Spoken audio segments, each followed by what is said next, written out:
Bismillahirrahmanirrahim. Assalamualaikum warahmatullahi wabarakatuh. Islam adalah agama yang menjadikan kita sebagai rahmatan lil alamin. Rahmatan di sini artinya kebaikan, kasih sayang, manfaat. Makanya Nabi SAW mengatakan, khairun nas anfa'uhum linnas. Manusia yang paling baik, yang paling banyak manfaatnya untuk orang lain.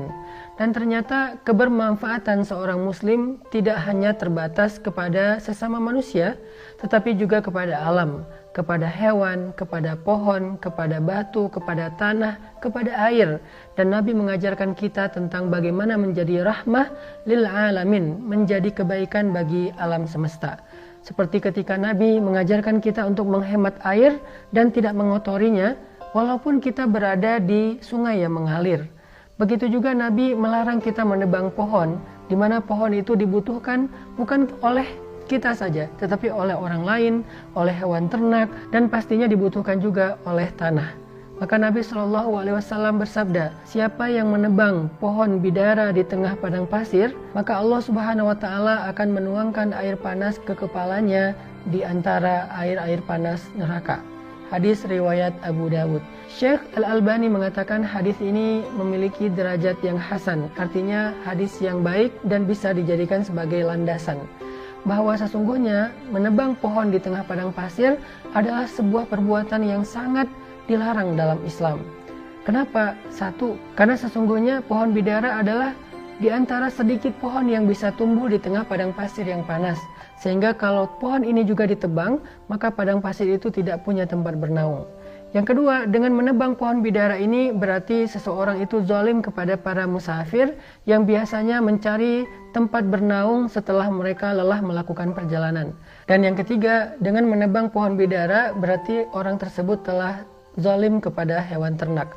Nabi SAW mungkin hanya membatasi dua mudarat yang muncul ketika seseorang menebang pohon, yaitu mengganggu hewan ternak dan juga menghilangkan kemudahan bagi para musafir. Tetapi sebetulnya alasan-alasan yang lain tetap bisa diterima. Kenapa menebang pohon ini banyak mudaratnya, sehingga Allah Subhanahu wa Ta'ala marah kepada orang yang menebang pohon secara zalim. Karena dulu ada banyak cerita ketika terjadi perang antar suku di antara orang-orang Hijaz atau kabilah Arab, maka cara mereka untuk memutuskan kebaikan terhadap suatu kaum, suatu suku adalah, yang pertama adalah mereka akan menimbun sumber air atau sumur atau saluran air, dan yang kedua mereka akan menebang pohon-pohon yang ada di oasis. Ini adalah kemungkaran, ini adalah sesuatu kejahatan dan kezaliman, makanya muncul hadis seperti ini. Hari ini mungkin kita menebang pohon ataupun menyumbat saluran air bukan karena peperangan, tetapi karena mencari keuntungan dunia. Maka itu semuanya sama saja. Islam tidak memperkenankan kita, jangankan untuk alasan peperangan, untuk mencari keuntungan pribadi pun Islam tidak memperkenankan kita mengambil hak orang lain, mengganggu kenyamanan orang lain, merusak alam atau mengganggu hewan-hewan ternak.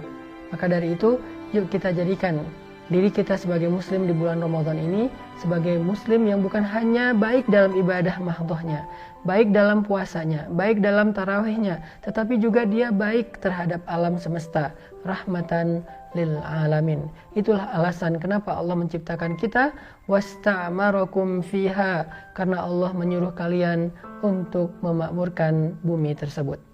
Bahkan dalam sebuah kisah juga disebutkan ketika Nabi dalam suatu perjalanan, Nabi melihat ada sekelompok sahabat yang mengambil sarang burung. Karena mereka berhenti di sebuah oasis, kemudian sekelompok sahabat ini melihat ada burung yang hinggap di dahan pohon, lalu mereka mengambil sarang burung, dan Nabi SAW kemudian menasihati mereka agar mengembalikan sarang burung itu ke atas pohon, dan Nabi SAW menasihati mereka agar mengembalikan sarang burung itu ke dahan pohon, dan Nabi melarang kaum muslimin untuk mengganggu hewan. Saya juga teringat dengan kisah Umar ibn Khattab yang diriwayatkan oleh Umar bin Abdul Aziz. Jadi Umar bin Abdul Aziz ini adalah cucunya Umar bin Khattab. Suatu ketika Umar bin Abdul Aziz bertemu Umar bin Khattab di dalam mimpi. Lalu Umar bin Abdul Aziz bertanya kepada Umar bin Khattab, "Ya Amirul Mukminin, bagaimana keadaan Anda setelah wafat?" Umar bin Khattab mengatakan, "Kalau bukan rahmat Allah, maka saya sudah celaka." Kemudian Umar bin Abdul Aziz bertanya, "Bukankah engkau seorang ahli ibadah? Bukankah engkau seorang pemimpin yang adil? Bukankah engkau sahabat Nabi yang terdekat? Bukankah engkau seorang yang pembela agama berjihad? Bukankah engkau seorang ahli ibadah? Bukankah engkau seorang pemimpin yang adil? Kalau bukan dengan amalan-amalan itu, maka dengan amalan apakah Allah Subhanahu wa Ta'ala memberikan kasih sayang?" Atau Umar bin Khattab mengatakan, "Suatu ketika aku melihat seekor burung yang tersangkut kakinya karena syaukah, karena duri. Lalu aku melepaskan ikatan kaki tersebut sehingga burung itu bisa terbang kembali seperti biasanya. Maka sesungguhnya Allah Subhanahu wa Ta'ala berkenan dengan apa yang aku lakukan, sehingga Allah memberikan aku rahmatnya dan membebaskan aku dari api neraka." Ini salah satu di antara pentingnya menjadi rahmatan lil alamin. Irham man fil ard yarhamuka man fis sama. Berkasih sayanglah di bumi, maka engkau disayangi yang di langit. Barakallahu fikum.